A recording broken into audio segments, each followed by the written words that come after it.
everybody. Welcome back to the Two Dudes Cinematic Universe, 2DCU for short. That's right, Kevin over there getting excited. Always. We are the Two Dudes. I'm your Yeah. host, JD Davis. That's our other host this way. I always get the hands messed up. Kevin Stepanian over there. Together, we are the Two Dudes, and this is the Cinematic Universe, and freaking come be a part of it, because it's a lot of fun. We're fun. We're fun people. We're fun. Actually, people are starting to say the biggest cinematic universe since the MCU and Star Wars. That's what people are starting to say. Now, are these people related to me? Sure, they might be. You know, you got my cousins, my brother, my mom saying these things, but also New York Times. But also the New York Times has said that. I'm pretty sure. One of those big ones. Yeah, someone did. Yeah, gotcha. Sure. Yes, one of the big ones for sure. So, like I said, this is the 2DCU. You can watch us on YouTube. You can find us on Spotify or Apple or anywhere you can get podcasts. You can listen to us, talk to us. Today's going to be a big visual episode because we are finally doing our Phase 3 MCU rankings, widening into Eternals. Next week, we'll do our Eternals review, which is exciting, and we'll talk Eternals in a little bit. Please be good, Eternals. Yeah, please be good. We'll talk a little bit. About what's going on there, but we are doing our Phase 3 rankings, and for you listeners out there, we'll make sure that we speak them all out and not just use our visuals, so we can actually you can follow along that way too. But we're ranked. This will be the official all 25 ranked from top to bottom. Obviously, we've already done Phase 1 and Phase 2 in other videos, so please go check those out. I think we even made on YouTube a playlist for Marvel specific stuff, so go check those out. But we're going to have all 25, but we're going to talk specifically about the Phase 3, which is a lot of them, and part of Phase 4, because there are 2 movies with Black Widow and Shang-Chi in there. And that way we can rank. Pour the top of both of our lists, I'll add. A lot of good movies in this mix. Oh, Phase 3 is ridiculous. It's big, too. It's a lot more movies than I thought. The biggest by far of the 3. And yeah, a lot of good movies, a lot of team-up movies. So a lot towards the top for sure there. We're going to go ahead and do I know we did our MCU villains for the first 2 phases. We're going to go ahead and make that a separate side thing because this is too much to talk about. It's 25 movies. Yeah. So we're going to do that another time, but this will all be going into the Eternals. So that'll be a lot of fun. That'll replace whatever our review is. But again, we'll talk some video games, some Guardians of the Galaxy game. We'll talk some news, some Succession spoilers and things like that. So a lot of fun coming up here. So please stick with us. Kevin, how are you, man? I'm doing so great. I feel like, although we saw each other this weekend, which was awesome. We never see each other. Yeah. We tailgated for the Ohio State Penn State game. It was a lot of fun. Good to see Kevin. But yeah, I'm glad we get an opportunity to catch up, especially for like video game stuff, because we have not talked video games in a long time. So there hasn't been anything really worth talking other than like when the way we do video games is often old games that we buy for cheap because we're cheapos. So like. It's not really in the pop culture, the big talk of the week because, we can't buy $60 video games once a month. We can see a $10 movie once a month, but $60 video game, a little different. But that being said, I did have a gift card to GameStop, and I did purchase the Guardians of the Galaxy game, and I'm excited to talk to you about it. Non-spoilers, of course, and what you're watching. But with that being said, anything else, or should we get right into what you're watching? Let's have a good week. Let's have a good week. Let's see what we're watching.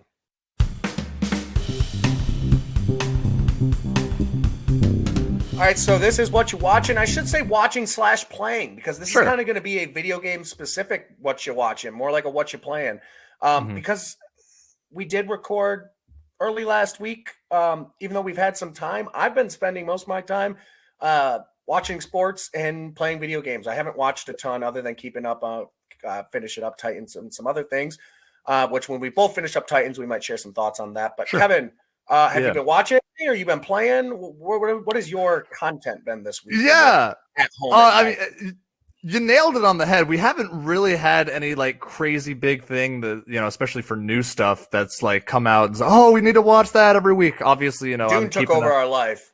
Dune took over our life. Please check out our last week Dune. Sorry, real quick, Kevin. I'm interrupting. I know I forgot to say it off the prop. Please check out our Dune blowout with Kevin and Connor. Thanks to them again. That was so much fun. Whenever you see that movie, go check that out. That is a nerd out fun, please. That one was a really good episode. Check that one out. I think that was the most fun I had recording an episode. Yeah, but that was awesome. 100%. I forgot to say it off the rip, so I know I just asked you a question and steamrolled over you, but I had to get that out. It's okay. It's all right. But yeah, in terms of new stuff that I've been watching, it really hasn't been new stuff. I'm currently rewatching New Girl and Seinfeld on my phone, just while I'm playing video games. This is basically why, because it can always be in the background, and when you hear a joke in the background, you still laugh at it. But yeah, I've been watching those two on my phone and playing some video games. Is New Girl the most underrated sitcom like ever?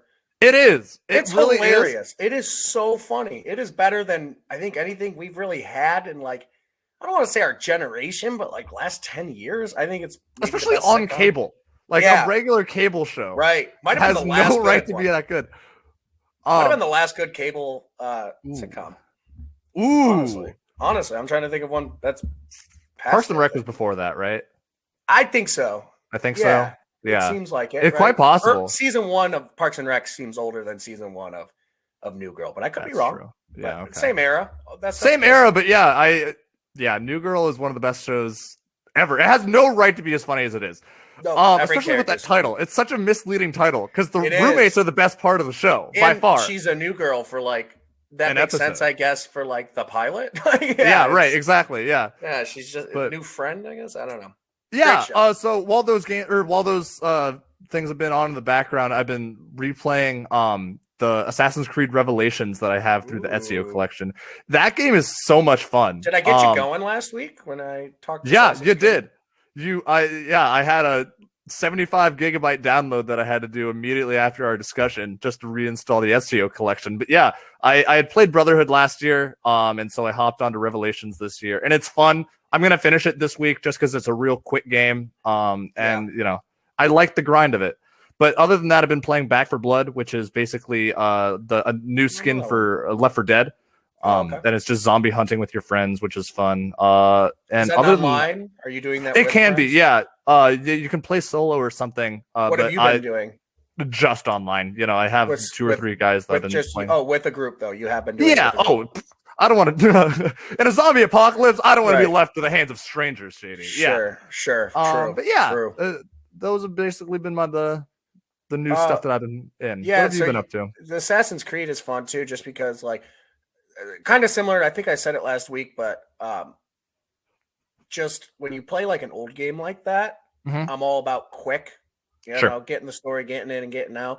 Because I think I said that about the Arkham games, that like even though there is a bunch of side stuff, and even though it was probably really fun at the time, the fact that I'm 5-6 years behind the 8 ball of when those games came out, I don't really. You don't need 100 Riddler trophies. Yeah, 100 Riddler trophies. But in the new Gotham Knights game, I might, because I want that game to last a while, value wise, right? If you're paying for the whole thing.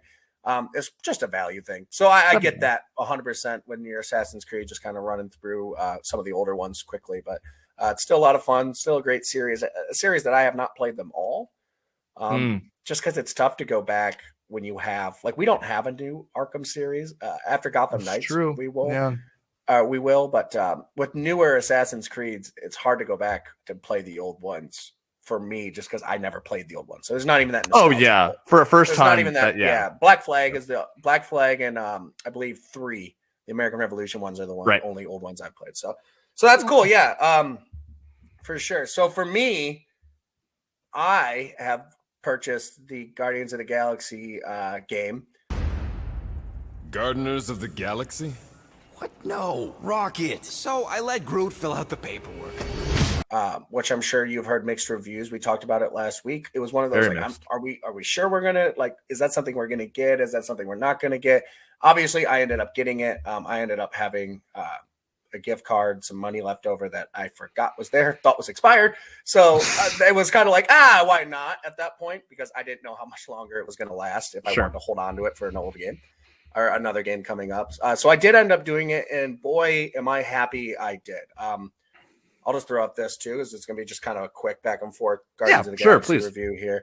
I'm really happy I did. And the basic scheme of this, if I can just quick sell, gameplay wise, you are Peter Quill the entire game, but Yep. it's very Final Fantasy VII Remake, to where like you're controlling everyone else around you. You're barking out orders. You're holding down L1 and square triangle to tell Groot to do this, and you're upgrading everyone in your group, and you're giving them new powers, and there's power ups, and there's team stuff, and that can feel like a lot right away, but once you kind of get it down, it's actually pretty cool.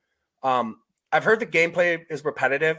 It's a fair critique of the game, 100%. But I also find the gameplay like pretty fun. So like, even though it's repetitive, like I don't hate it, and it's not like repetitive and you're fighting the same people. I like even though it's similar stuff, you get new people with new ways to beat them and things like that, even though the gameplay is pretty much the same. And then I will say, last note on the gameplay, there's enough other little puzzles, or whether it be you actually get to fly the Milano a couple times. There's enough other things to break up the gameplay that it doesn't really feel overly repetitive, even though it kind of is, if that makes sense. Okay, But where this game shines and why you should get this game, if you like Guardians of the Galaxy, if you love the movies, I am shocked and amazed by how good the writing is with these characters in their conversations. It's very much a decision-based. You're always given decisions on what to say, whose side to take. And these decisions, for the most part, just get you different responses and different things that are fun, like, oh, do I want to go like the team building route, or do I want to shit on Rocket and make him mad at me for the next chapter of the game or whatever? Oh, but that affects it, though. But it does affect people's attitudes towards you. And I don't know if it affects the game as much, but it does at times. And there are a few times where it genuinely does. And it even will pop up in the corner like, this person doesn't trust you now, blah, blah, blah. And you'll end up going all the way around, and you will get a different ending, because this is a chapter, basically like levels, but like a chapter game. And by the end of the chapter, you might have a different ending, or like how you come to the conclusion might be different, even though the direction, I believe, in the game will still push you in the same direction, no matter what. If you know what I'm saying. You've had but I am told the very end is different for some people. Oh, really? Oh, that's interesting. That interests me a lot. Definitely. Right. Yeah. So that makes it cool. That also makes it like it's a 15, 20-hour game, a little more than I even thought, to be honest. Right. I thought it'd be more like 12, sitting around the 12 range. I'm about halfway through, a little over.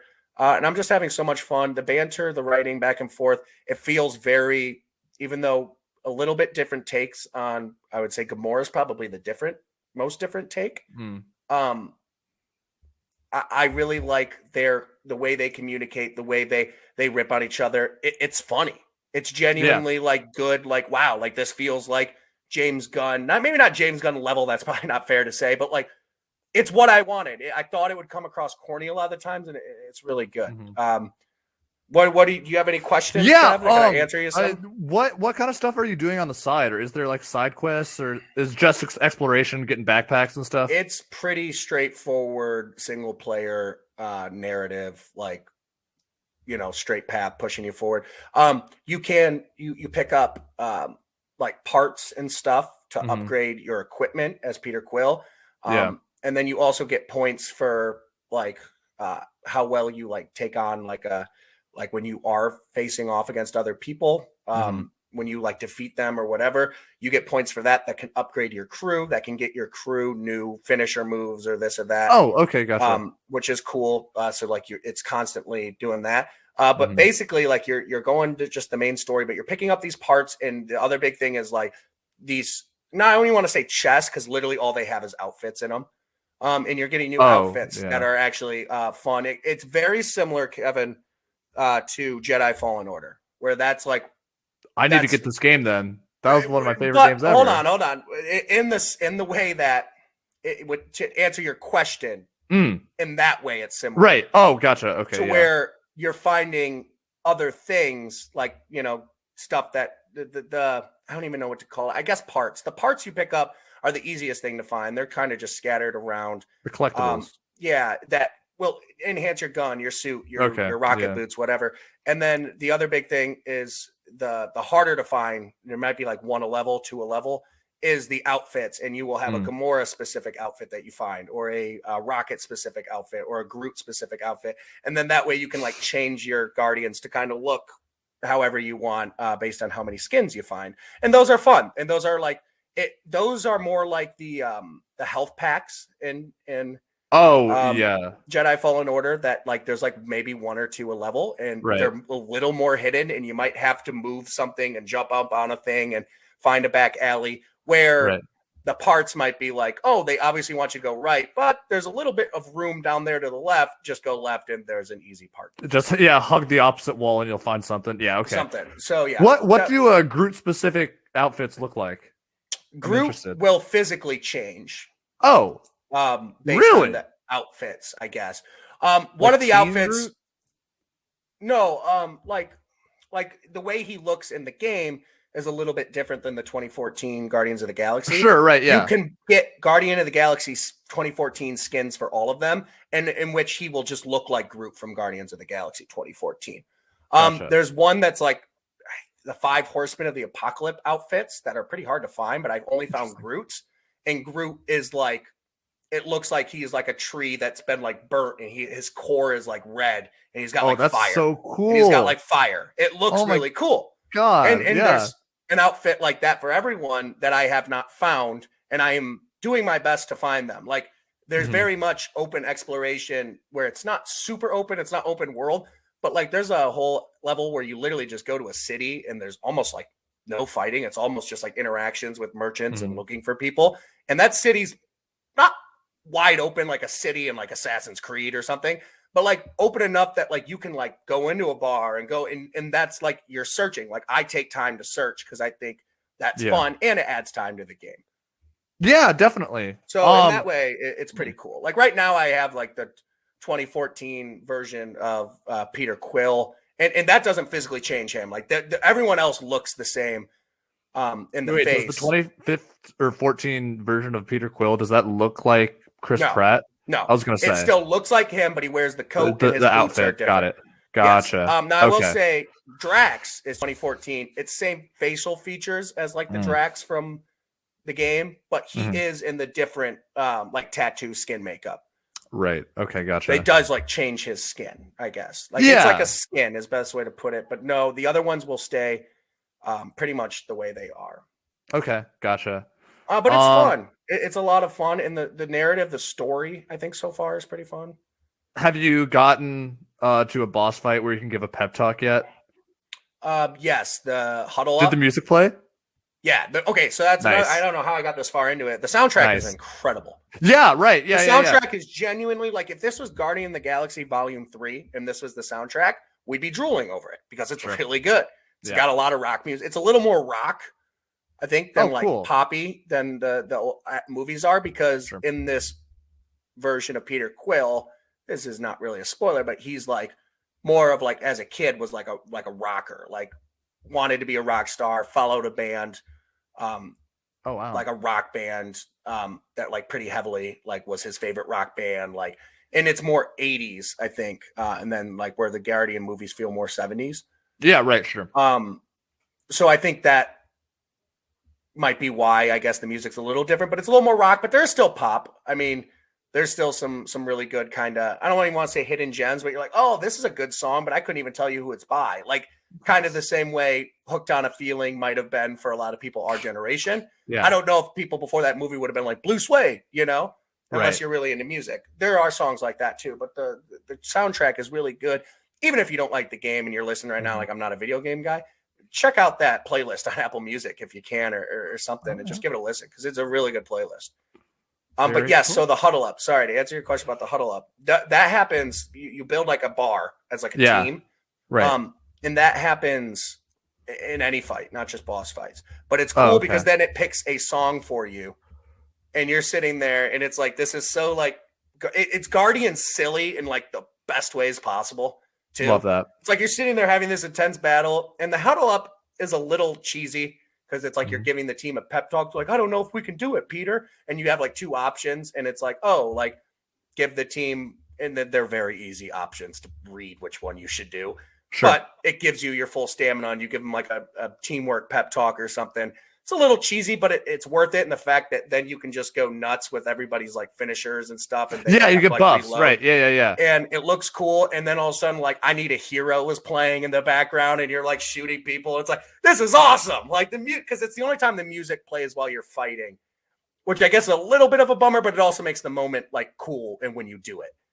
Sure. You know what I mean? Sure. Like you get, but you also, when you're on the Milano, there's always these interactions. There's so many. I'm shocked by the amount of interactions they wrote, because you don't even have to do them all. You can walk up to Drax and talk to him about, and it's always seems to be where you're at in the game too. So like, though there's different ones, you're not just going to be like an intense moment, walk up to Drax and be like, so Drax, so what do you think about this? And he tells a joke. Like, no, if Drax is stressed out, it'll be like, Drax, are you okay after that? Something. So that I like that too. It feels to have a sense for the game, because a lot of times you do that and you come back to the ship and it's like the mission never happened in a lot of games. Yeah, right? Sure. There's like these loadouts that no matter where you're at in the game, this is what you're saying. And it's not like that at all. So that's very cool. But in the actual ship, you can play music. The entire playlist you get to pick from.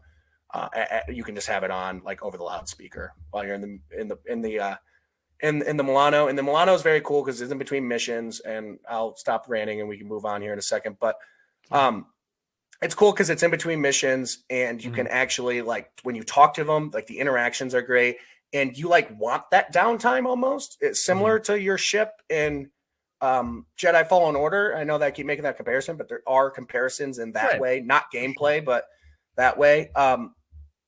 But these interactions are so much better, and there's 4 people, and like the Guardians from like the movies and stuff. So it's like fun to hang out with those characters, and those downtime I always like enjoy. Like I almost take 20 minutes on the ship every time, just kind of go around, see what everybody's doing, check out the rooms. You each get your own room, talk to people. There's a llama on your thing. I won't get into how you get it, but you don't necessarily have to get it. That's another choice too. Nice. But like, I highly suggest getting the llama, because the llama makes my day every time it's on there. It's constantly getting into Rocket stuff. He hates it. I love petting it. It's cute, and it shakes its butt to the music when you put on the songs it likes. It's so good. It's so good. Oh my God. So I like this game. Now, is it a perfect game? No, I'm not done. Gameplay, I think, is solid, not breaking the game. Where Fallen Order gameplay was incredible. Yeah, that just definitely everything better. Felt good. That's hand in hand. Do you expect it to get DLC? Do you think it's going to get? No, but I expect it, and I have not finished. All right, sure. This is based on other reviews and just the kind of the reception it's getting. I expect it to get another game. Oh, okay, sure. For what it's worth. That's not. Yeah, I mean that's a lot in itself. And I'm halfway through, so like, that's not spoilers of like, something happened at the end. I don't know. No, yeah. This is based on other people saying that, to be honest, for the most part, and it's good enough to where it's like, wow, they laid some awesome groundwork. I would do another one of these games, because I actually think these voice actors, even though they are different, are close enough to the personalities, but different enough that like be a little bit their own thing. Yeah, I didn't expect to like, because like the Avengers game, I didn't like that because I thought they were like very comic booky versions of that. Yeah. Peter Quill's Peter Quill in this. Like I like Peter Quill. Rocket's Rocket. Obviously Groot's Groot, but like the only one that's very kind of different is Gamora, and I very much like the Gamora take, for what it's worth. So okay, very cool. We'll see. Very cool. We'll see how it wraps up. I'm enjoying the plot. Plot is solid. It's not like game changer or anything like that, but it's definitely way better than like the Avengers game, because this is a first party. This is a first player. Like it's an actual narrative. It's you know it's not meant for online play, and that is good. That's the route they should go, and for what it's worth, I like the game a lot. Any questions, or should we move on? I just talked about Guardians of the Galaxy. Yeah, no, you answered both the ones I had, so yeah, no, I suggest getting this game. I suggest getting this game, especially if you just like it made me, even though I'm not done, I didn't want to rush through it too much because I'm enjoying it. I want to make it feel like it wasn't 3 days, but it could be like, that's how much I'm enjoying it. I watched the Guardians of the Galaxy 1 movie last night, and I'm just like, gosh, like it was in such like a positive, like Guardians mood. Like that movie's awesome. I ate it up. I ate up the game. I think you would too. So if it might be something worth getting for all you people out there. It's not a perfect game. I probably said most of the positives about it, but hey, tell us what you think if you end up getting it. out there in the cinematic universe. If you like the game, if you have questions about the game, I'll be happy to answer, comment, whatever, like, and tweet, whatever. So, yeah. Right. With that being said, we'll move on from the Guardians of the Galaxy game, because we will talk Guardians of the Galaxy Volume 1 and 2 in our ranking of the MCU later. So that'll be exciting. Yep. But for now, let's talk a little news before we do our MCU review.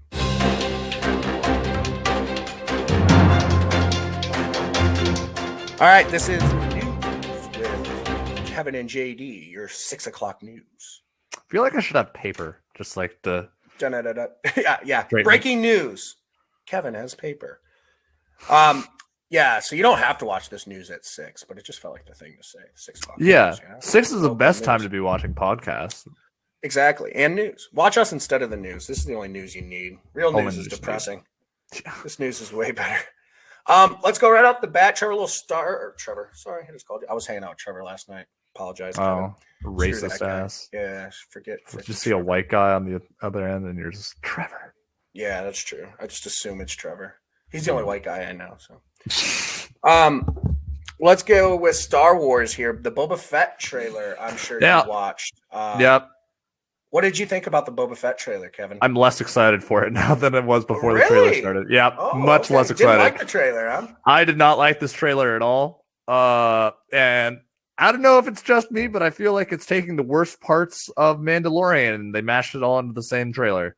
I don't like the acting. I don't like the action set pieces looked terrible in this. He's old. Then why make an action show about it? Yeah, or recast him. Like, are we that in love with this actor?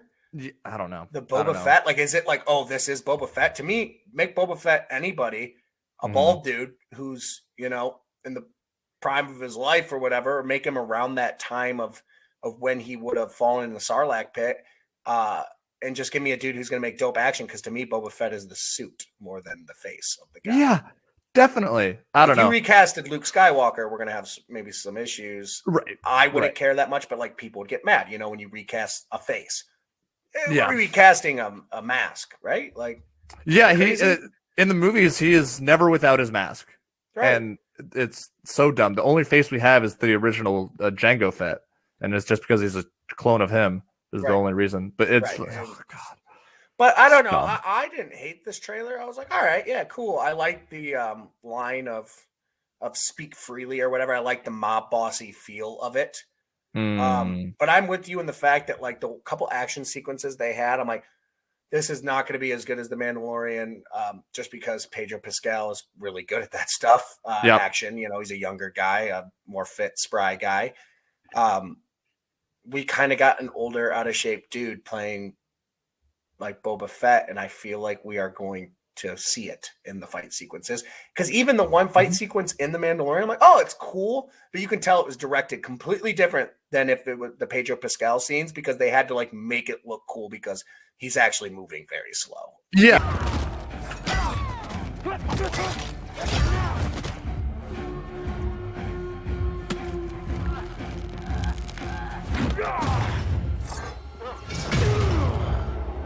Yeah, you know what I mean? Like, exactly. Even though it was cool, it was like you can tell this looks way more TV than The Mandalorian.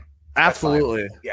Yeah, and again, this could just be me, and I went into it with the wrong headspace, but I was disappointed in the first place to see that this was canonical with Mandalorian. I thought that beforehand that the Boba Fett show was going to be prime Boba Fett doing like bounty hunting shit for Jabba the Hutt. Yes, I would have preferred that. We were going to see, hunting down Han Solo should have been a plot, and but that's not. When I made the statement too, just a second ago, of like they should have got a younger dude for straight out of the Sarlacc, but that's what I meant. Like, in the same way sure. Of like that's what we probably wanted more than this. But I don't know. I didn't hate the trailer. I don't think the action's going to be great. 6 episodes. Of course, we're going to watch it. I'm just hoping the plot is solid. And I guess I'm a little bored of like every Star Wars property having to be on Tatooine too. Oh my god. They're a galaxy of planets. Right. Can we just stop going to Tatooine for everything? I'm fine with it for most of the setting of Kenobi, because that makes a lot of sense. This is if you're not making it straight after the Sarlacc pit, you can literally go anywhere. But I should go anywhere. It's the Jabba thing. It's the whatever. That's the storyline they went with. I guess it's just the storyline I don't think we needed. Not wanted. Yeah. And call me a hater, but I'm just, as much as I enjoy the originals and some of the storyline as a whole for the most part, I think Disney's have sucked. I'm just over the Skywalker saga, and we just can't get out of it. Yeah. Our feet are stuck in gum, and everywhere we step, it's like, just can't get that gum off. Like, can we just... You know what it is? We love the universe. Let's just try something else. We need new movies to come out is what we need so we can kick that shit off. 100% agreed. I think Disney really fell hard in love for MCU and canonicality. And I think that they're really trying to force it down our throats with Star Wars, into their second biggest franchise now. Restart. Fuck. We're connecting dots from 77. Restart. Oh my God. Yeah. No kidding. It doesn't matter. I want a bad guy, and I want him. I'm not a Skywalker to solve the problem. That's what I want. Yep, I want not Skywalker to solve the problem. I want lots of lightsabers too. Can we just make a show with friggin' lightsabers? Oh God, it's half the reason we watch. Yeah. Give me some lightsabers up in this bitch. Speaking of, I'm very excited for that Knights of the Old Republic remake that's going to come up in a couple of years. Yeah, it's going to be great. 100%. But put it in a movie or a show or something. Yeah, give me a Knights of Old Republic. I'd watch a Knights of Old Republic show for sure. That'd be cool. God. Yeah. That'd be one of the best things they made. We'll move on from that. Yeah. Just a couple other trailer stuff. Sure. Did you watch the Lightyear trailer, the Buzz Lightyear? No, because I have no intention of watching the show. It's a movie. Even less. Even less so now. Yeah. With Chris Evans. Yeah. Evans. Yeah. I don't know. I do not care. Yeah. Fair. Okay. We won't talk about it much then. It is one of those just get new IP. Yeah. What are we doing? I know. It's going to be actually Buzz Lightyear. It's not going to be like the toy version. It's going to be like whatever. I might see it because it'll be on Disney Plus. But no, you're right. Oh, it is? Oh, okay. I'm sure, right? It's Disney. Well, eventually, yeah. Is it going straight to Disney Plus, or is it going to theatrical that I doubt. Okay. Yeah, they probably want that kid money going to the theaters. For sure. Yeah. For sure. But I'm not overly jazzed for it per se. I'll probably watch it at some point in my life. But Chris Evans, but Chris Evans. I mean, he's Chris Evans. The Chris's, everything he's in. The Chris's from Marvel have really liked to go animated. Chris Pratt is doing it with Mario. He's also doing Garfield, I think. But let's talk about the Morbius trailer. Do you realize there was a first Morbius trailer that came out like a year ago? Yeah, I didn't know that. Yeah, I rewatched it. Yeah. So,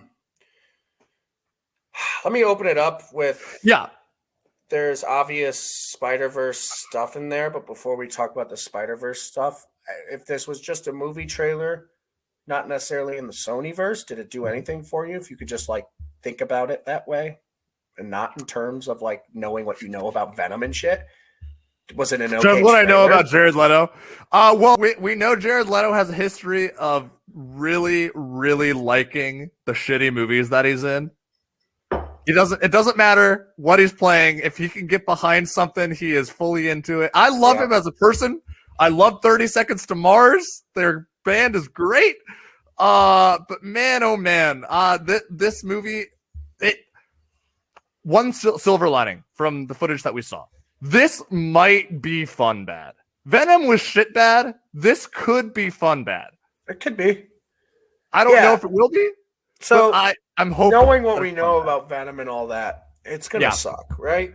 Oh, there's 0% chance that this movie's gonna be. I do think some of the effects based on vampire-y powers I liked because it made it feel more superhero vampire than vampire movie. Sure.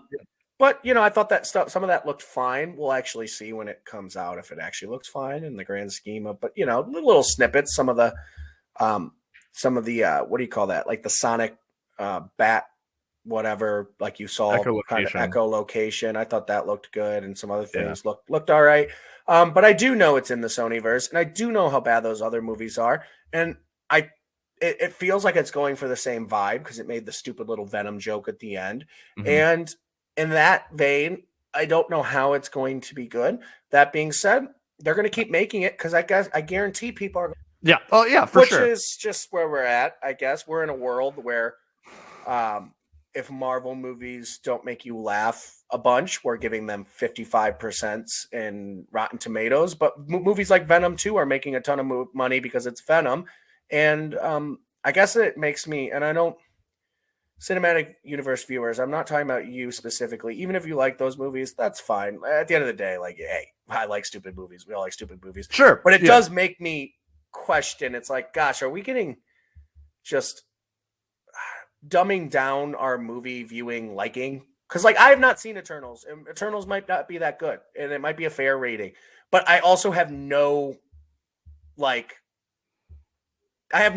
worry about it yet, because when movies like Venom 2 get like 85%, it makes you like, well, people are dumb. Like that's my thought. Well, people are dumb. Exactly.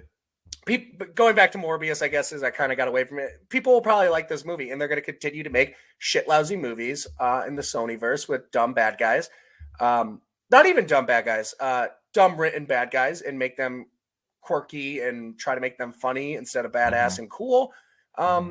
And apparently we're going to go see it. And if I'm in the minority there, God, I'm very happy to be sitting in that minority. If other people are like, Venom's really good, you're in the minority, people like it, I'm fine to happily. No, that's a great hill to die on. Yeah, that's and look, I'm with you. I think this could be better than Venom. It could be good, bad, possibly. I don't even know if it's going to be good, bad. No, I think it's going to be shit. That it is it takes itself less seriously than Venom did, and it lands more jokes. That's all I'm saying. All right. And I'm with you. 0% chance of this. Jared Leto is just not very good at acting. I disagree with that. I think but Dallas Buyers Club? Come on now. Okay, I haven't seen that. To be fair, I haven't seen that. He was bad in All the Little Things or whatever, that stupid movie that came out on HBO recently. He was a terrible Joker. What else was he in that I'm just like, not very good? I don't know. I guess I've seen him in enough things where I'm just like, I think he's over acts and over drama, and I don't know if I saw him in this and I'm like, oh yeah, Jared Leto, let's go. Sure. That wasn't my reaction. But going with that trailer, there's a ton of Spider-Man references from all three of the movies. I'm sure you can go to Twitter, anything, or YouTube to have that broken down exactly. There's different bugle logos from different, Amazing Spider-Man or the Maguire Spider-Man or whatever. Sam Raimi Spider-Man. Right. You got the murderer on the hallway. You got the murderer thing, which implies MCU. Far From Home. You have a top tier bad guy, and when we do the bad guy rankings, you will see, for me, very high Vulture. Michael Keaton's Vulture, I think, is an incredible bad guy in the MCU. And especially for not having superpowers. That's them saying without saying the Vulture is in that universe, which is so upsetting. Well, do you want to talk about the Kevin Feige thing? Because we're kind of getting that's kind of where I'm getting into too. But so there's lots of stuff right in that trailer. So Kevin Feige also says this week, and I don't have exactly who he said it to, but it's some kind of interview where he basically said that doesn't want to keep everyone in limbo. Doesn't want to keep everyone in limbo like they were last time with Spider-Man. They felt like that was unfair. He doesn't want all that drama of will Spider-Man be in or out of the MCU hanging over people's head. So some people took that as, and I'll open it up to you in a second, Kev. I'm just trying to lay the groundwork. No, please. Yeah, no, you got to. Some people have said that this means that, oh, great, that's Kevin Feige being like, we're keeping him in the MCU. Don't worry about it. We're going to figure it out, whatever. I think that means, especially with this trailer, especially with just the writing I think is on the wall, that he is going to the Sonyverse. And what he means is, I will let you know as soon as Spider-Man No Way Home comes out, probably a week after a good chunk of people have seen it, I will make an announcement basically saying yes, the end of that movie has him in Sony and that's where he stays. That's what I got. That's the clean break he's going to make. And he's not going to give us hope, but he is gone. This is speculation. We don't know. Similar thoughts, Kev? I think I'm doubling down on my prediction, dude. I really think they're going to leave us with Miles Morales.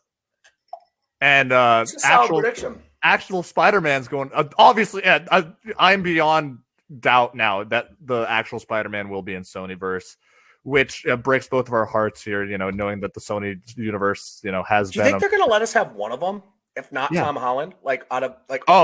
because I think they are going to be in the movie. I really think they are going to be in the movie. There was other talk of Garfield and Maguire. I think they are going to be in the movie. If they are in the movie, do they? We'll see after the movie if they die, whatever. Do you think we might get left with like a Garfield as like a condolence or anything, or do you think they're going to get all three, or you think the other two are going to go home and that be that?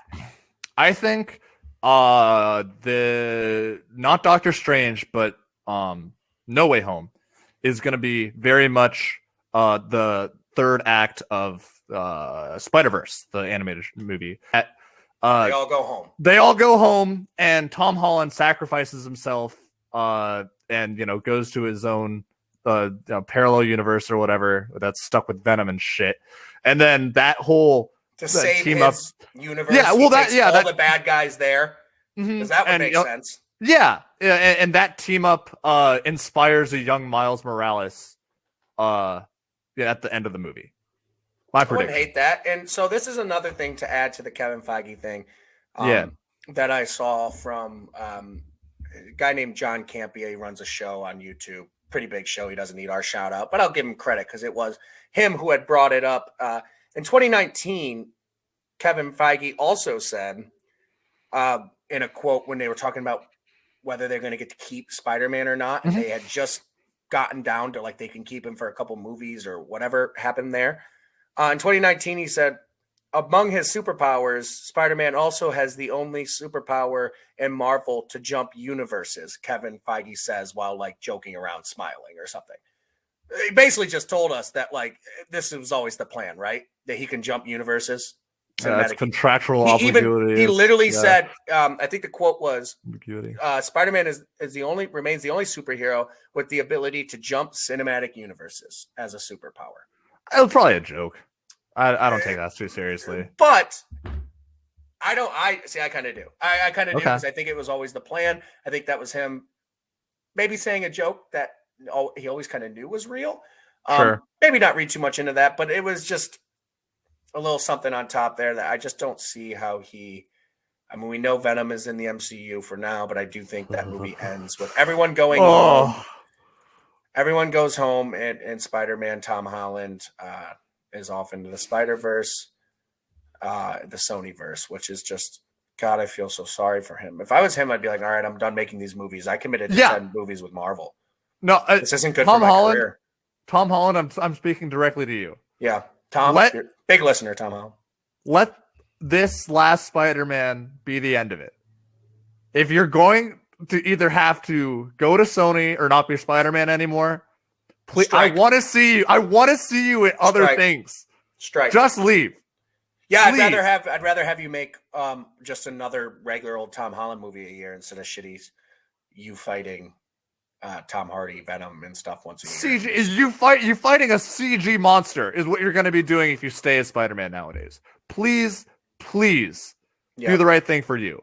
Yep, and you'll have director Andy Serkis instead of was it Ryan Watts who's doing his right now? That is just done an incredible job. I think his name's Watts, who's just doing an awesome job with those movies. So, that was our weekly Spider-Man to Sony sadness. I'm sorry, I know we do it almost every week, but there's new Spider-Man stuff every week. There's new stuff every week, and we ride to this movie and I want this movie to be epic and amazing, and at least maybe we'll go out the bang. And hey, who knows? Maybe we'll both be.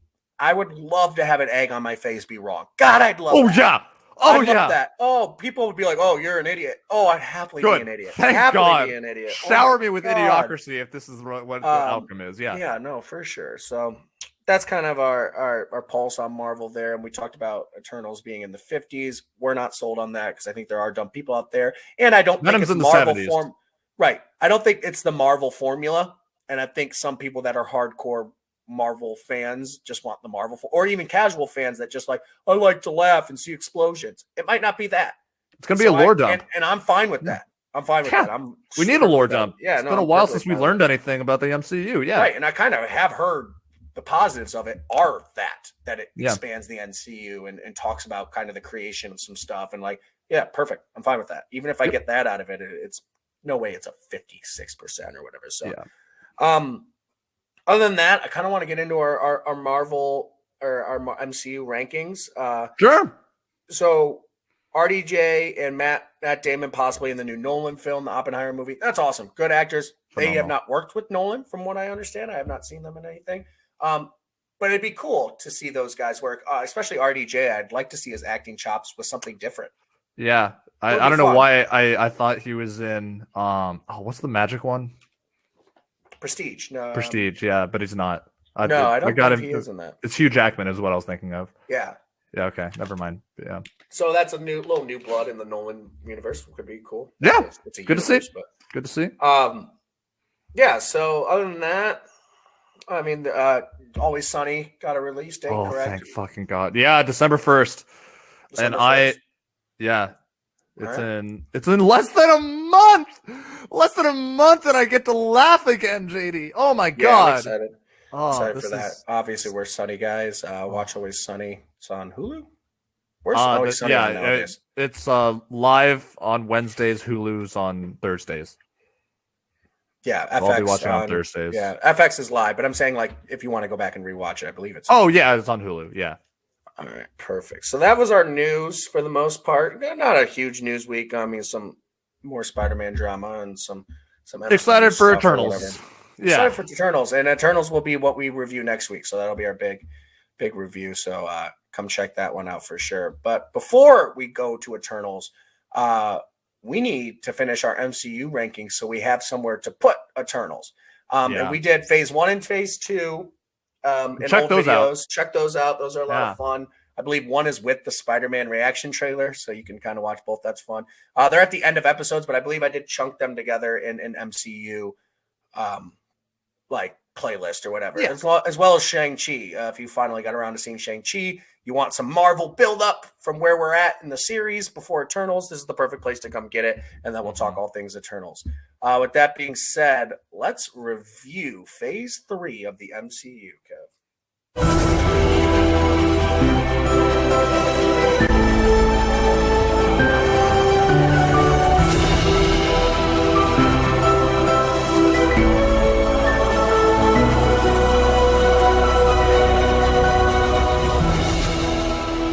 All right, so we are getting right into it. Our rankings 25 through 15. We'll do a 5 at a time dump, and then the final top 5 will go 1 at a time down to 1 and kind of argue about it. So we're going to argue, and this is going to get intense. And we had discussed. Wow, I don't know what that was. That loud noise there, but we have discussed. We're thinking about like, oh, maybe we'll do this one in person together, and we thought for everyone's safety that we better be at least 2.5 hour driving distance away in order to do this, because you guys saw how intense it was when Kevin shit on an incredible movie, the Captain America the Winter Soldier the first time. But mediocre. So this is phase 3. We're going to have all of them in there, but we're going to talk mainly phase 3. Obviously where stuff ranks, you can argue even if it's a phase 1 movie or phase 2, like that should be ahead of that, stuff like that. But it's going to get rowdy, folks. And at the end of all this, if you want to comment your whole list, whatever, tweet us your list, but you could pick a side. You could say who you think is better, what we have wrong, what we have right. We want to hear it all. What's good about a list if you can't fire people up and yell at each other and have fun? Because at the end of the day, like it is opinion based, except for mine. Mine is the real accurate ranking. So with that being said, let's get right into it.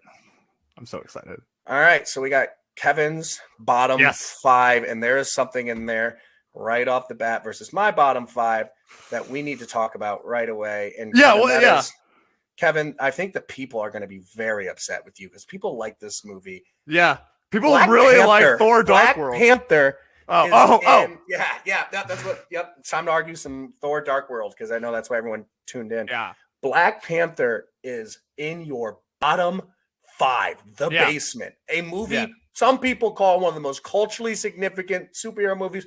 Some people have called it a top 5. Some people have called it the best comic book movie of all time. Right. Not me, by the way. I think people might even be a little upset where mine is at.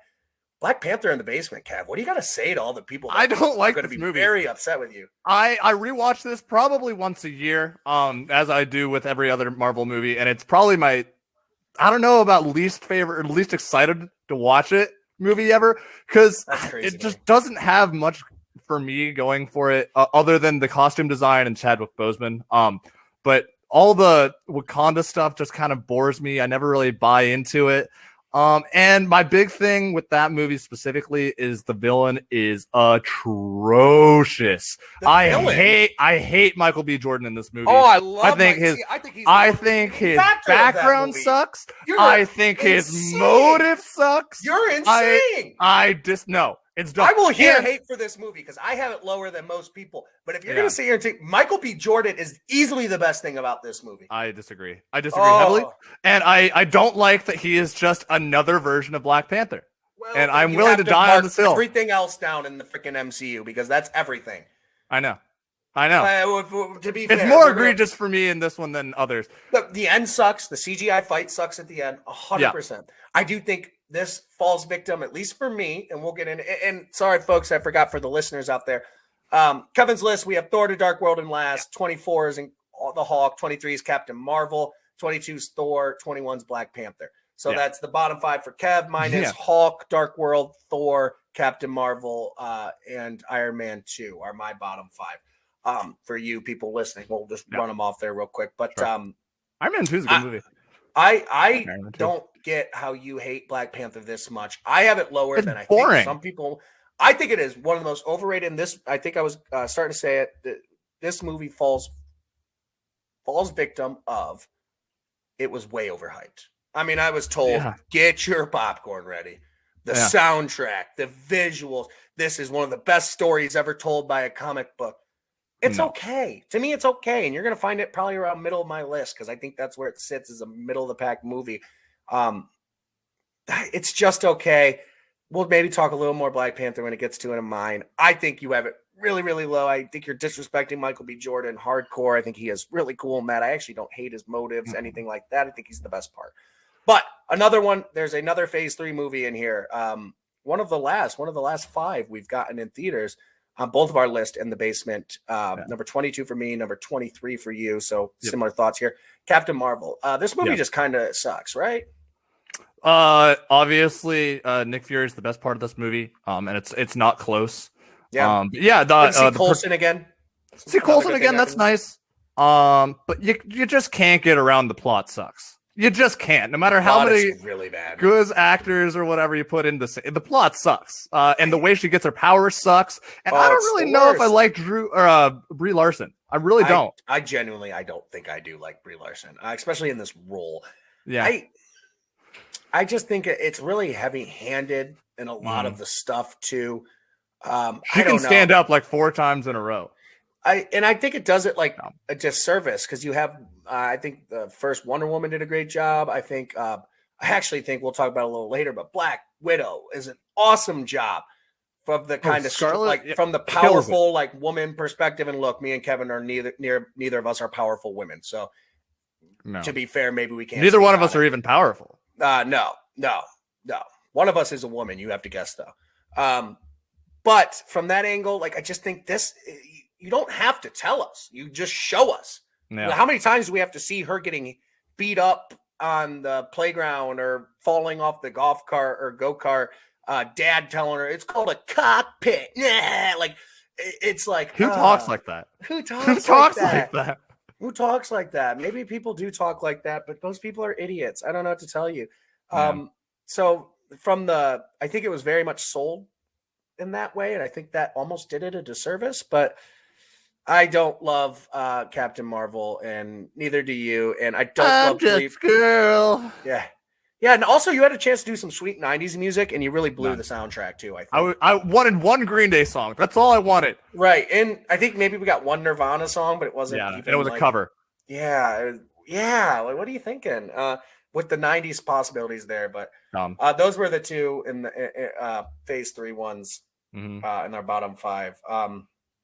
So Kevin, you want to read your 5 for the audience real quick? Sure. So now we're doing 16 through 20, and in order it is Iron Man 3, then Black Widow, then Ant-Man, then Ant-Man and the Wasp, and then number 20 is Iron Man 2 for me. Mine is Black Panther at 16, 17 Ant-Man, Iron Man 3 at 18, Doctor Strange at 19, Ant-Man and the Wasp at 20. New ones in this. A lot of new ones in this. For you, we have Black Widow, which is brand new. We have Ant-Man, Ant-Man and the Wasp. For me, we have Black Panther, Ant-Man, Ant-Man and the Wasp. Let's do the Ant-Mans right off the bat. Okay, yeah. Because we both have them. We both have Ant-Man better than Ant-Man and the Wasp. I don't think your placement of both of them are egregious. I'd like to think you don't think mine are egregious. They're in the same ballpark, right? What do these movies do for you? Yeah. What do these movies do for you, and why are they lower on your list, but not basement level low for you? I like, especially like, can we talk? Why is the answer Paul Rudd? Very specifically is Paul Rudd. Yeah. That they're the first movie bad. Yeah. I really like the interactions with his gang. I think those guys are hilarious. Good ad. Great ad. And it's a traditional heist movie. It's sneaking into the building, this, that, and the other thing. But bottom line, Ant-Man as a character just kind of sucks. And so they can't really be high on the list no matter how well the writing is. Yeah. Yeah. And the Ant-Man and the Wasp, although nowadays it is expanding the MCU with all the quantum stuff, and that was the basis of time travel and whatever. Yep. I don't know. I don't know if it's too much of an abstract of a concept or whatever, but for me, it's just it's a little cheesy out there. Yeah, exactly. It's like out there, and it helps the MCU as a whole. And I don't hate the quantum idea of time travel. And right, look, to get to time travel's tough. But how you do it, whatever. Sure. For Ant-Man and the Wasp, for me, the reason it's a little lower is it's like all that, but it's also silly at the same time. With like the shrinking of they really doubled down on like the shrinking and enlarging and of like items too. Like there's literally like they're racing cars that are small, big, and then the actual lab gets small. It's kind of silly. And Ant-Man to me, the original, is more of just a straight comedy that happens to also be a superhero movie. And I love him learning scenes. I think actually the sequences of small to big of like him in the shower, going down the drain, and then the fight at the end, like those to me visually were actually like more interesting and cooler than some of the stuff they did. Other than the big, like the whole Ant-Man 40 minutes at the end is just a freaking giant chase scene. That's kind of like, gosh, I need a breath. Like it's a lot. You can bill the first one as a Paul Rudd movie. The second one is a straight up comic book movie. Yes. Yep. Paul Rudd. They're comedies. First of all, they are comedies. Oh, yeah, definitely. Yeah. So that's why it's hard to put them when you have serious, really good content. It's hard to put them super high. And better comedies and Guardians. And both. I think the bad guys are. Ant-Man and the Wasp probably has a cooler bad guy. That's the one thing I can say for it. Ant-Man, the original, has one of the stupidest bad guys in Cross. I have him very low on my list. He's the House of Cards, right? He's in a bunch of stuff. I didn't watch House of Cards. Okay, but very possible. But we'll keep moving on there. But I know you're going to be very upset with my Doctor Strange. Black Widow for you, I have higher, obviously. But your Doctor Strange is terrible. This is a movie that takes all the cool superpowers you could ever want and gives a great origin story with Benedict Cumberbatch leading. One word. What? Boring. This movie's pretty boring to me. I don't want to rewatch Doctor Strange. I think it's cool. It's cool. But at the end of the day, if I'm one-offing I like it in the grand scheme of it. I think Doctor Strange is an awesome character. I think Multiverse of Madness is going to be sweet. I like the Doctor Strange movie, but it's one of those I'm never going to be like, let's rewatch Doctor Strange. I get bored. It's less boring than fucking Black Panther is. I disagree. I'd rather rewatch Black Panther. Obviously, when you see my thing there, I'd rather watch Black Panther if I'm just one-offing. Oh, God. Also, stupid fucking does Kevin shield hate robes. Chadwick Boseman, who died of cancer? Is that what he's telling us? Because that's super messed up. And I'm racist. Yeah, those are the big two for sure. Yeah, I was avoiding that, but yeah, maybe that's the elephant in the room for sure. Yeah. Weird video titles is just Kevin racist question mark. Kevin. At the end of this, I'm just going to put the title of it. Rank the MCU. Kevin pro cancer and racist. And hates women because my Captain Marvel's 23. Yeah, no, I mean this is the most misogynistic list I've ever seen. I'm out here fighting for the people. So that's what's up, guys. This is JD from the Two Dude Cinematic Universe. We're officially a real show because we have our first real hat. So I want to shout out Mohawk Honda. The current supply and demand challenges within the auto industry make it a perfect time for you to get top dollar for your vehicle. Right now at Mohawk Honda, you can take advantage of the Kelley Blue Book instant cash offer. They will put cash in your hand and you in a vehicle in the same day. That's a pretty sweet deal, especially for you recent college graduates like me who need a new ride or some cash fast. Mohawk Honda has consistently kept their lots stocked with hundreds of pre-owned vehicles. Their large inventory makes it really fun and easy to shop of all different kinds of makes and models, and you can see that inventory on their website. Stop in and say hi to Greg Johnson, the Assistant General Manager, and any other helpful staff they have there at Mohawk Honda. Mohawk Honda is located in Glenville, New York, and this is the perfect time to get instant cash for your Kelley Blue Book price. Go ahead and read your list, Kev. Yeah, so now we're at 11 through 15. 11 for me is Doctor Strange, and then we go to Shang-Chi, and then Captain America Winter Soldier, Captain America First Avenger, and then at 15 I have Avengers Age of Ultron. I think, I'm not worried about any of this list changing back and forth. This is the kind of forgettable zone, except for Doctor Strange. This is forgettable zone. Yeah, this is forgettable zone. Nothing in your list is egregious to me. Except for the disrespectful thing that you put in there? Oh, no, that wasn't me. That just no. That just kind of showed up. Yeah, weird. Typo. So weird. No, I mean, that even freaking PowerPoint must know how unbelievably rude and disrespectful that is. I'll read mine real quick and I'll get into what he's talking about there. Sure. Iron Man at 11. I also have Shang-Chi and The Legend of the Ten Rings. New movie, great movie. I'm not ready to put it top 10 yet. I would like to let it sink in. I think the action is top tier. I think it's a good story. I think it's going to be rewatchable. I almost wanted to put it at like 10. Sure. At the end of the day, it's like, man, that 10 is hard to crack when you really get into it. Is it better than the original Iron Man? It might be. I don't know. I'm not ready to say that. So we both have that at 12. That's something to. But Avengers Age of Ultron at 13 for me. Captain America, the First Avenger at 14. I have Black Widow at 15, where you had it at 17. Kind of the same. I cannot believe you want to watch Captain America, the First Avenger over Doctor Strange. I cannot believe it. I do. That movie is. I do. I'd rather watch that movie. Whatever. We have it in the same spot, by the way, at 14. So don't act like it's like an egregious thing. I know, but the egregious thing here, and it is egregious, is Captain America: The Winter Soldier, not a top 10 movie. Is I think it because of our argument last time. I think you're trolling me a little bit. Not putting it this low. I'm not. But it's unbelievably disrespectful, which apparently autocorrect into saying disrespectful after that. I don't know how that got in there, but autocorrect, I guess. It's unbelievably disrespectful to a really, really good movie. Incredible bad guy, excellent action, and I don't know. It's just tough to see. You're just excellent action. I don't know how you don't look at Winter Soldier as one of the best action. It is. It's an action movie. It is an action movie, but it doesn't even use cool superpowers like Doctor Strange or Shang-Chi. Of course. That's what makes it dope. Do you want to watch Batman or Superman? I would rather watch Jason Bourne. If I'm going to watch that. Shaky cam Jason Bourne?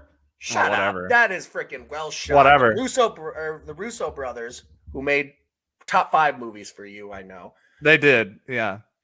Really fumbled on that one, huh? They didn't fumble. I mean, they set the tone for what brought the rest of Marvel. I mean, it set the tone. It set the tone for the rest of Marvel, the serious. Also, like serious movies. I'm sorry, Kevin, that you need to be constantly reminded and entertained with some stupid joke or gimmick where Winter Soldier just goes for plot, character development, and dope action like a good movie. But whatever, that's fine. Anything else you need to discuss here? I have Black Widow. I like Black Widow. There's moments of Black Widow for sure. It's about mid-tier. I think I said that coming out of theaters. That was right before we started our show, so we didn't really get to review it or anything. But Black Widow and Shang-Chi, both the new movies, fall. Yeah. And it's weird because we're at the weird spot of the list where I think Shang-Chi is significantly better than Black Widow, even though it's 3 spots away. Because I think like above Avengers Age of Ultron and Shang-Chi, there's a big gap between like 12 and 13 for me. It kind of separates the top tier to the middle to late tier. For me, it's actually, there. I agree. Yes, right. I agree. But it seems to be the way we think, at least, that we're both kind of that way. We're like, dang, with this amount of 25 Marvel movies, it's not easy just to say top 10 is top tier. It's like, man, 10, 11, 12, like right on the outside of that top 10 is damn good movies. Really good movies. I'll say I wanted Black Widow to be really good. I liked Black Widow. I love Black Widow. The movie just shouldn't have been what it was. But it's still very good. But I like, guess. to me, Shang-Chi and the Legend of the Ten Rings was freaking awesome. And they look at the list and see it as 3 spots ahead is crazy to me because it's like that much better. You know what I mean? Testament to how good the top 10 is. It is. You know? But let's do that. So in the top 10 here, we're going to do the 6 through 10. Yeah. I will release right now, and then we'll go one at a time for the top 5. So with that being said, that's the top 10 there. Kevin, go for it. Read it to our listeners. Yeah, so 6 through 10. 6 is Spider-Man Far From Home, Avengers, Guardians 2, Cap Civil War, and number 10 is Iron Man for me. 6 for me is Cap Civil War, 7 is Guardians of the Galaxy Volume 2, 8 is Guardians of the Galaxy. I know that's a hot topic. We'll get into that. 9 is the Avengers. 10 is Spider-Man Far From Home. Now, right off the bat, I got to say, I understand that I am in the way minority here that I think Guardians 2 is better than Guardians 1. And I will accept the argument that 1 is better. I honestly think there are some people out there who would put Guardians 2 way lower. Like, I know people are like, it's just not good. Like, I don't have a top 10. I think that's insane. The Yondu scene? Fuck you, it's not good. I think they both do so much so well, and Guardians 1 kind of captured it for the first time. So you could argue Guardians 1 is a more impressive movie to make. Guardians 2 has everything I love about Guardians 1, and then at the very end, it has our Yondu. Also, like, spoilers for all these movies. I feel like that's fair. Fuck you, spoilers. Yeah. But it has the emotional beat at the end that legit brings like tears to my eyes. And they develop the Yondu relationship so good. And I think they dive into the characters like Rocket and some of his issues, and Yondu and all that. And Gamora and her daddy issues. Peter and Gamora both with their daddy issues. Yeah, I think it dives deeper into the characters. It's funny. It might not be as funny as Guardians 1, but it's pretty damn close. That opening is incredible, and the finish is incredible. For that, that's why I have it higher. Yeah. All fair. I'm okay with not arguing that. I like the jokes in the first one better. Fair. And I know he's adorable, but I think I might like adult group better than baby group. I actually don't hate that take at all. I do too. I think I do too. And we'll probably start to get adult group again, right? Because last time he's teenage right now, so yeah. Teenage group. Can we talk about Far From Home? Yeah, that seems to be our most opposite there. Tough. I love Far From Home. I love Far From Home. Clearly. I love the Spider-Man movies. I do. I just don't know how I put it ahead of any of these movies I have ahead of it. Civil War has one of the best at like fight scene sequences, whatever. And I also think the plot of Civil War.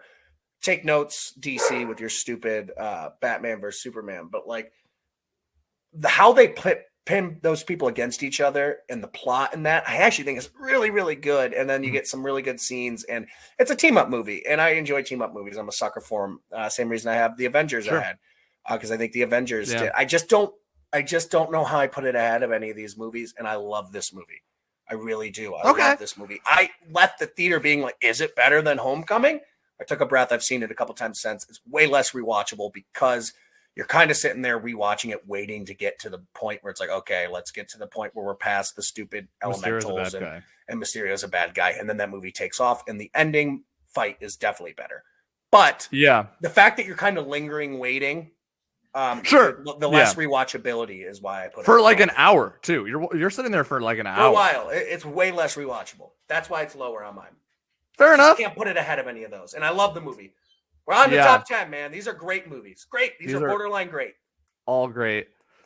Yeah, man. Okay, fair enough. For me, it's better than Avengers and basic. Six. I wish we could do a top 6 argument. I might take that. It's old now.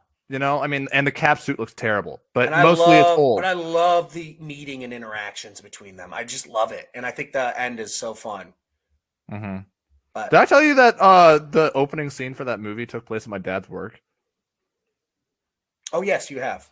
Yeah, Sandusky, Ohio, baby. Sandusky, Ohio. Hell yeah. But yeah, That's fine. I for me, it's top 6. I feel like Spider-Man: Far From Home should have been included in the top 6 movies, and the rest of them are the rest of the A tier.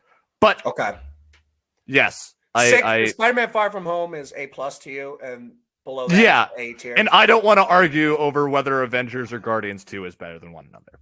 I'm okay with same with I'm not sure mad about the Far From Home Avengers argument. I just can't put Far From Home better than the Guardians movies.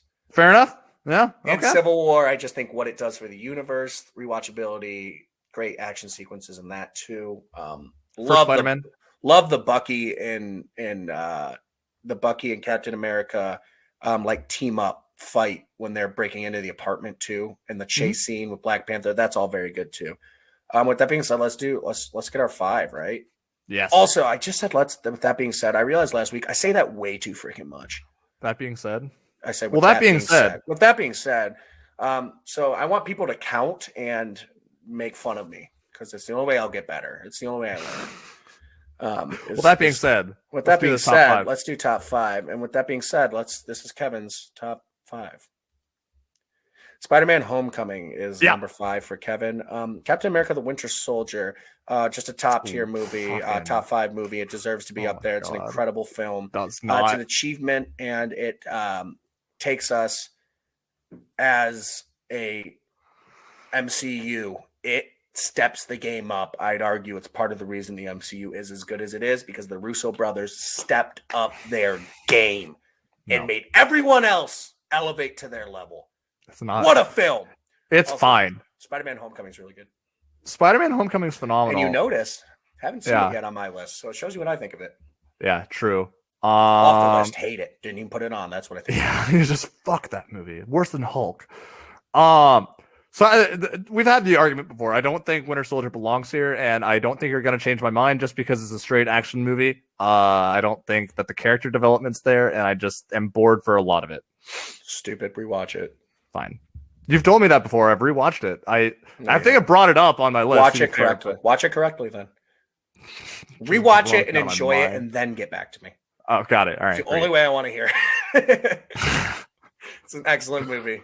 It's an excellent movie. And I will say, for most of my time, I had Civil War ahead of it. I just love watching Winter Soldier, man. I just love watching it. Terrible. Love that movie. What a great movie. All right. So, Spider-Man: Homecoming, thoughts there? Yeah, love that movie. It has one of my favorite scenes in Marvel, which is "Come on, Spider-Man! Come on, Spider-Man!" when he's lifting it himself at the end.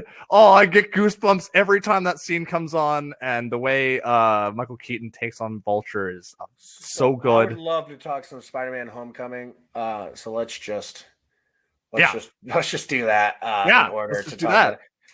So number 4 for me is Spider-Man: Homecoming. Number 4 for Kevin is Guardians of the Galaxy, the first one.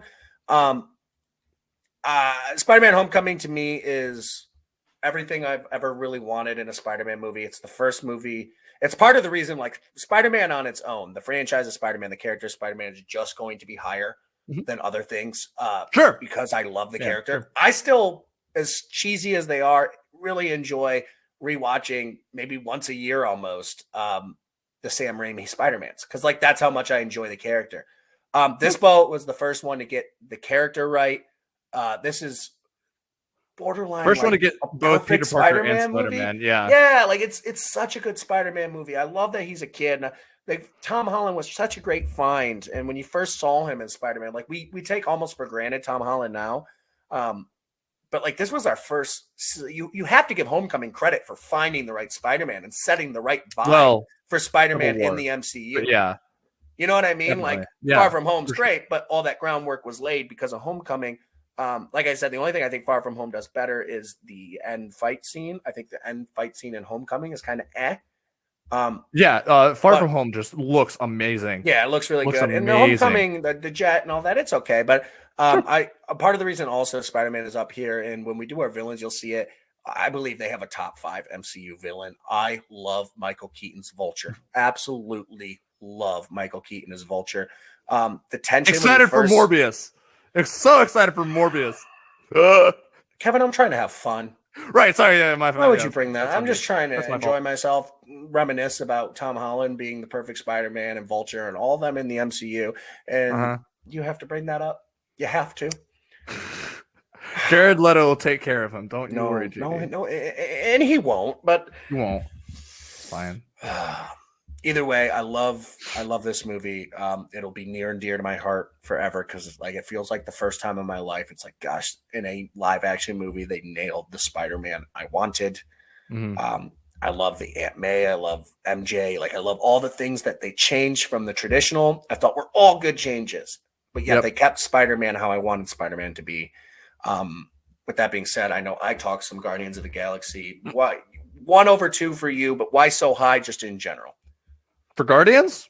We kind of talked about this too because it was a Phase 2 movie, but just a little Guardians pitch since we're pitch, but like it's high for you. It's top 5. Phenomenal. I can rewatch this movie at least twice a year. I did last night. Yeah, it's a perfect team up movie. And it has one of the funnest scenes in MCU with that jailbreak. I love everything about this movie. Great end. Especially, you want to talk about movies we had before, but you want to talk about movies with the correct expectations. None. Zero expectations going into this movie. It deserves credit for that. And it kicked all of our hearts in the balls, and it has cemented our place in the MCU for all of us. In general, MCU does such a good job with casting, and we just raved about Tom Holland. Chris Pratt is perfect. Utterly perfect. Utterly perfect. I think Brad Cooper is great at Rocket. Zeldana or whatever. Yeah. Is awesome. Like they're all very good, but Peter Quill is the one you need to nail, and they nailed it. Mm-hmm.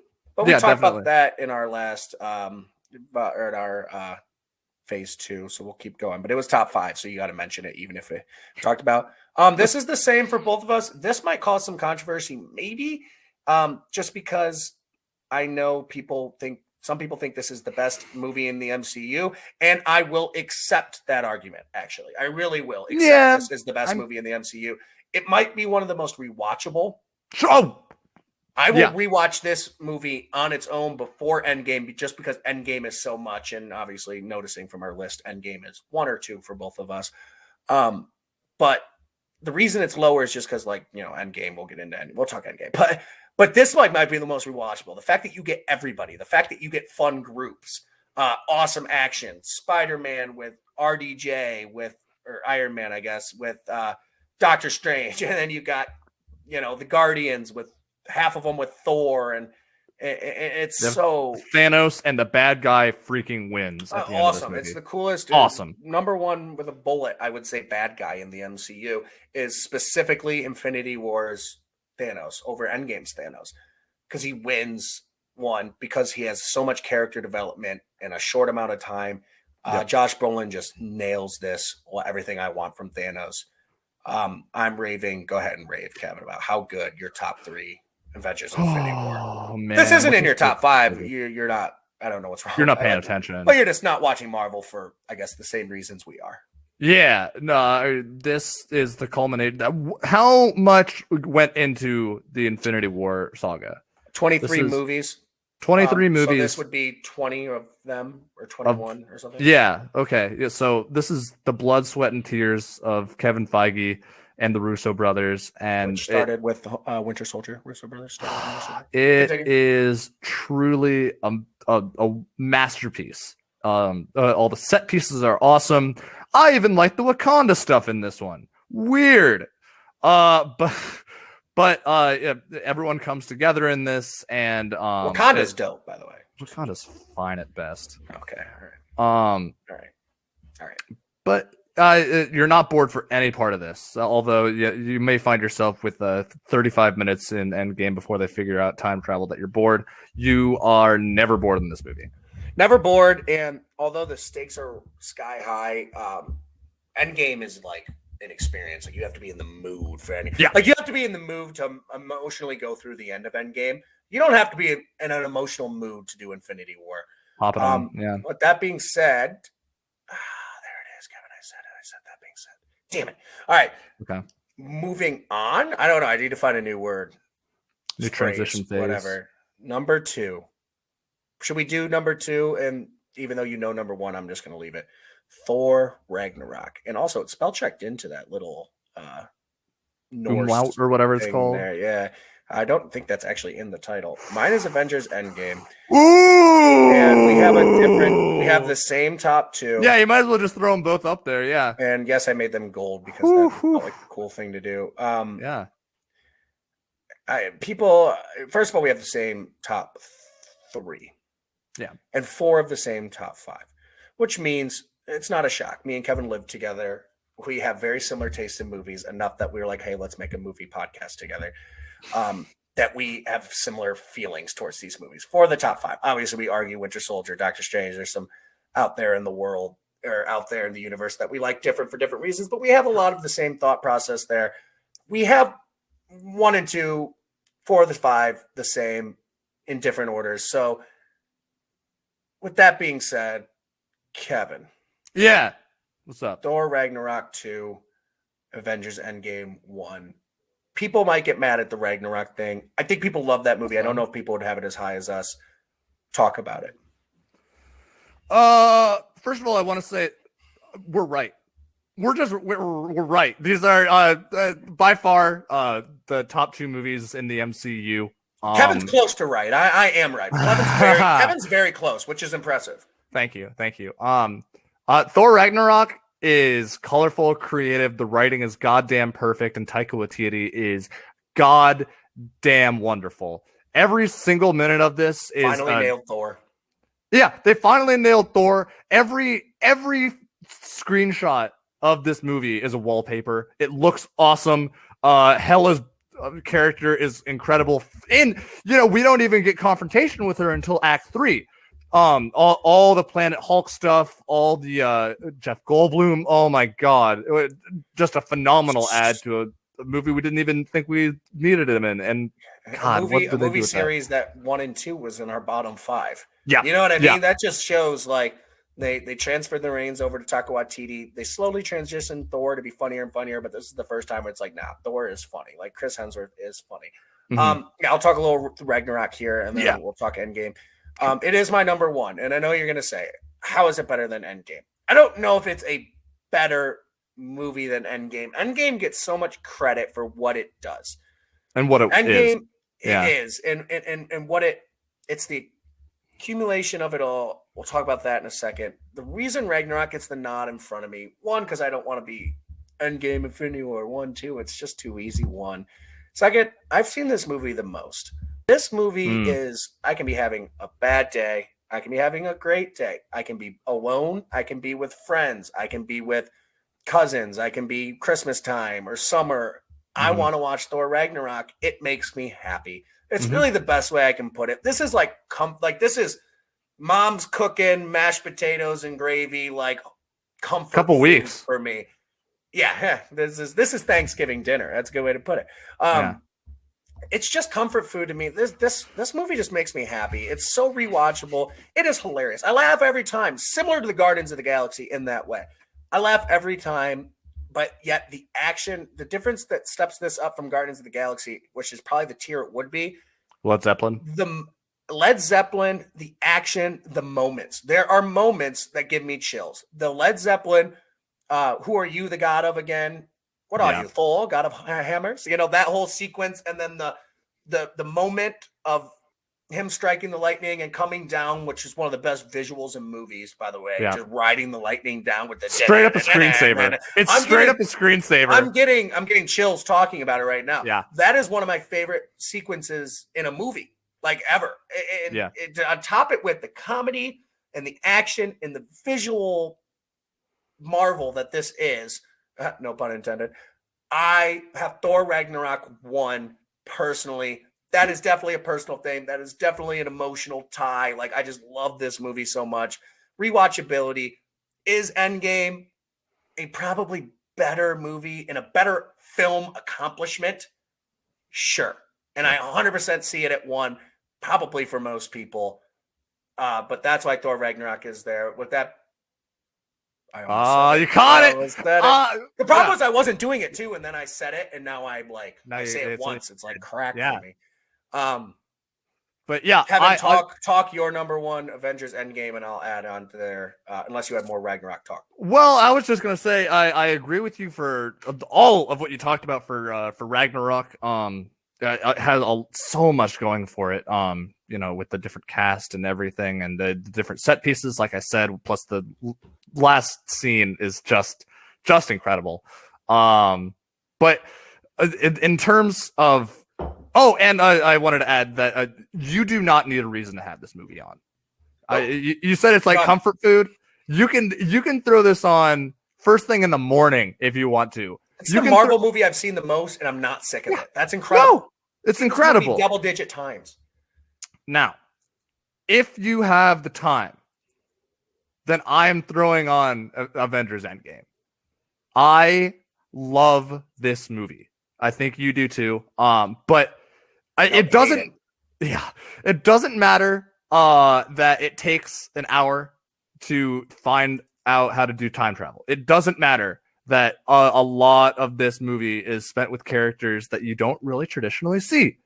It is a culmination of every movie that we've seen so far, basically, other than the movies we already talked about.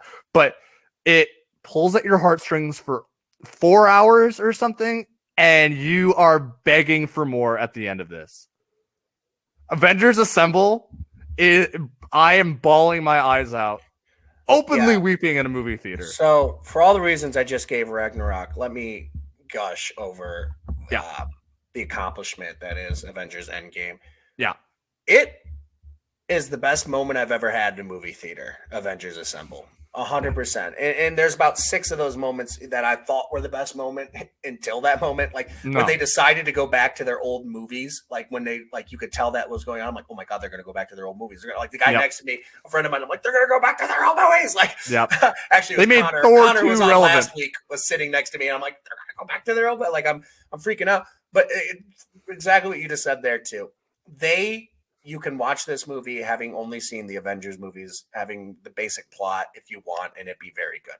But it is a fan service, a thank you letter to everyone who's ever put in the time and effort to love Marvel and to see every single movie, because there is a reference from every single movie in this.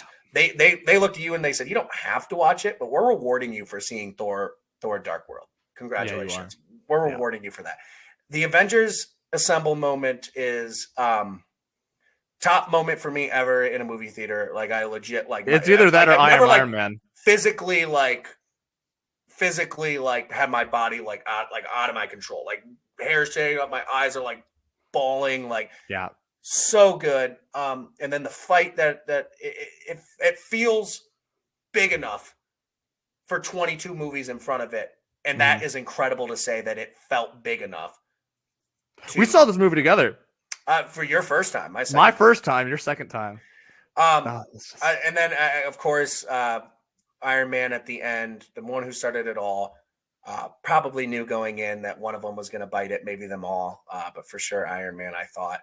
And then the emotional, how he dies, how they beat him, it's all perfect, and the emotional funeral at the end. And the funeral gets me, but you know what really gets me is him.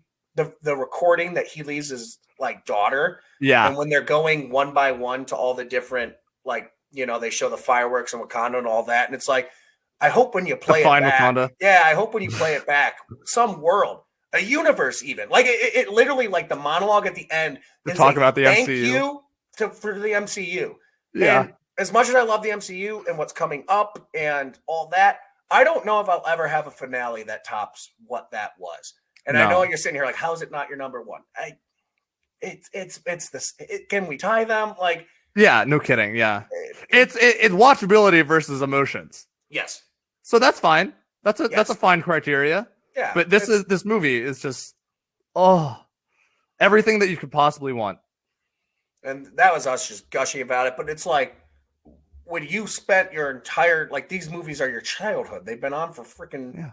So 2008, that's 14 years. Me and Kevin, specifically our age range, early 20s, grew up with this. You know what I mean? It was every step of our life was there growing up. So it was probably a little extra add on there. But it's a damn perfect finale to a damn perfect series that is the first of its kind, the MCU. And the 2 DCU is right on its tail, and Marvel knows that. That's why they're panicking and making deals with Sony. Give us Tom Holland. Don't give it to Sony. Yeah, give us Tom Holland. Come to the 2 DCU. So that was our Marvel rankings. Please comment, disagree, pick a side, me or Kevin, who you thought was better. Say why we're both wrong. Say your list. Tweet at us. Whatever. It'll be our Twitters. Explain to JD why Doctor Strange is a better movie than Winter Soldier. And tell Kevin that Winter Soldier is a great movie that needs more respect. Jeez. So that was our MCU review. Kevin, I'm just going to go out there and say we're going to skip our Succession spoiler this week because this is already long as shit. We were going to record it later because Kevin hasn't seen it. That's okay. We're gonna two episode build up next week because this was a good episode this week, but absolutely. I don't think there's like a ton of minutia to really get into. So going into next week, we'll do last week of Succession as well as the one coming out Sunday. But we just did our Marvel review, so that means Eternals is next, and then we'll add to like when we do Marvel from here on out, we'll add to where we would put Eternals on our list. Respectively, and we'll do that for every Marvel movie. So that'll be a lot of fun. I'll still go see Eternals, I would say. Like, obviously, fuck you, Rotten Tomatoes. Yeah, Rotten Tomatoes. We're the real ranking system here. We'll let you know. Actually, we'll let you know at least if you should go see it. But we'll review that next week. And it's been a ton of fun, Kev. Anything else you got to add on to here at the end of the show? Go Crew. Go Crew. By the time you hear this, they'll probably be eliminated from the playoffs, unfortunately. But it's tough to see. We're Crew colors, though, Kevin. How about that? Yeah, go. Didn't even really need to do that. All right, guys. This has been the 2 DCU, 2 Dudes Cinematic Universe. I'm JD. That's Kevin. Subscribe on YouTube. We're on YouTube. Please subscribe. That stuff obviously helps. I know I beg for it every week, but I'm going to continue to beg because if you're watching and not doing it, what the heck, man? We're thirsty bitches. Or person. Yeah, we're super thirsty. We're also on anywhere you can find podcasts. So also leave a review on podcasts. That stuff helps too. We've gotten a couple reviews that have been fun to check out and have been mostly positive. So do that. But like I said, tweeted us your list. There's cool apps, by the way, that'll make the list for you if you just pick which movie you'd rather watch. That's how I did mine. And have a great freaking week. And go see a movie. Go see a movie.